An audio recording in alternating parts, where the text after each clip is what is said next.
Hey, afternoon, everybody. It's KB5MIQ Big Boy. Thought hey, ham radio cat. Here's the star of the show. Just jumped up here. Thought we'd talk about a few things this evening. First thing, I want to announce a ham radio gathering. And if any of you guys know of a ham fest or a major sidewalk sale or reoccurring sidewalk sales like Farmersville has, if you'll send me the info on it, I'll be glad to mention it on here. This one I didn't know about. I would like to go to it. I don't know if I'll be able to make it or not. But if you'll go to dfwham.com, we'll give you the information on it. DFW Ham Radio Expo.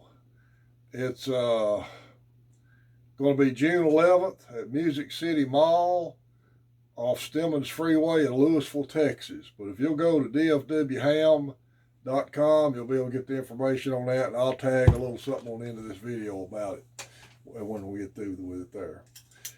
A couple things we're going to talk about today.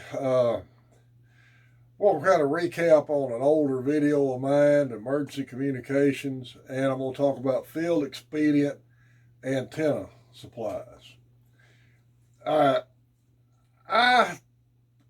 will never, I will say this again, I will never get political in ham radio. I don't believe in that. I don't do that. In fact, I remember one of my earlier hams told me, don't ever get politics in ham radio. I'm not. All I'm going to bring up the fact is this happened right at the inauguration. I probably got a dozen phone calls in 2 days. People, for some reason, thought we wasn't going to be able to communicate after the inauguration. I never did understand how that rumor got out. Trying to figure out how to way to communicate. Well, like I said then, if you wait till the event is happening, it's too late. So if you're going to make any emergency communication plans, that needs to happen before the event happens. So guys, if you have anybody that, I promote ham radio. I really do. I love to see new hams get into ham radio. I love to see especially new techs check in with us on 10 meters at night. So I promote this hobby any way I can. But I also promote shortwave listening. And you know the ones I do, there's some people who are just not going to talk on the radio. Those people, and anybody, I'm kind of in the market for one myself, should have a good shortwave radio receiver. One that'll receive AM single sideband, and preferably one that'll also pick up the weather channel. So you may have to end up with two, one that'll work better than VHF.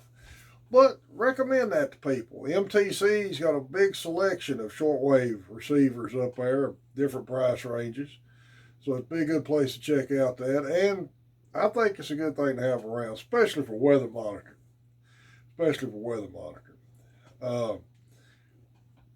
Not going to go anywhere near any kind of political issues that would cause a disruption of services in this country. All I'm going to refer to is natural disasters type emergencies that we with ham radio operators may have to respond to. I see a lot of guys posting now. It's a big deal for everybody to build them a go box with their radio in it and things like that. And that's great. I've seen some really nice setups. Cat, don't knock my camera over. Come here, ham radio cat. I've seen some really nice setups, especially setups some really nice Pelican cases. Really, really good setups to carry your radios and power setup around. That's great. Man, that's great. Especially for guys that, like Cody, for instance, always carries his with him camping. Jeff has started doing a little more portable operations around his house with his radio, so it's a good idea to have a good way to safely carry your HF radio or any radio. Especially some of these Yaesus have kind of bigger VFO knobs sticking out there pretty good, so it's a good idea to have a good way to carry that. What I don't see is people building up a expedient antenna kit. You see a lot of guys talking about, well, I want to use my Wolf River coil, or I've got this dipole I string up, or we've got a portable tower rig. So, hey, that's great. I ain't knocking none of that. Cody's got a Wolf River coil. I've seen him use it. That thing works great. Vern 6 uses one. KV5SIX, I know he uses one working Poda. They're great antennas. But consider this. It doesn't cost a lot of money, with the exception of wire. Now, I know wire is more expensive nowadays. To throw you some items in a small box, don't have to be a lot of extra items, and it may be stuff you never use in the field. But if you're in an emergency situation, your access to supplies may be limited. So I'm going to give you a few suggestions here of things that I think you ought to have a way access to in an emergency. Number one, of course, would be wire. That is just a roll of standard electrician 14 gauge THHN wire. This is a 500-foot roll. I've used about half of it on my 160 dipole. It's available Lowe's, Home Depot, any electrical supply house has it. Makes an excellent antenna. You can leave the insulation on it, doesn't hurt a thing. That's have a good supply of it right there, so I think that's a good thing to keep around. Also, just a roll of common string. Trot line staging, any kind of braided or twisted string will work. Braided is probably better than twisted so it don't roll up on you. But you're going to need something to elevate it and something to tie the ends off if you make a dipole. Okay? Keep that in your kit. All right. This is a butane-powered soldering iron. Runs on standard cigarette lighter butane. May need one, especially if you have to replace an end. Wouldn't hurt in your kit to keep a couple of spare PL259s. That one I've got an RG8X adapter in the package with it. A couple of spare connectors wouldn't hurt to have. Roll of solder. Roll of black tape. You can do a lot with electrical tape. Keep your roll of black tape in there. Now, probably thinking, well, what are we going to insulate the ends with? This brings back to my days in the Army. Now, some of you may know this, some of you may not. I'm a retired reservist. I spent 23 years in the reserve.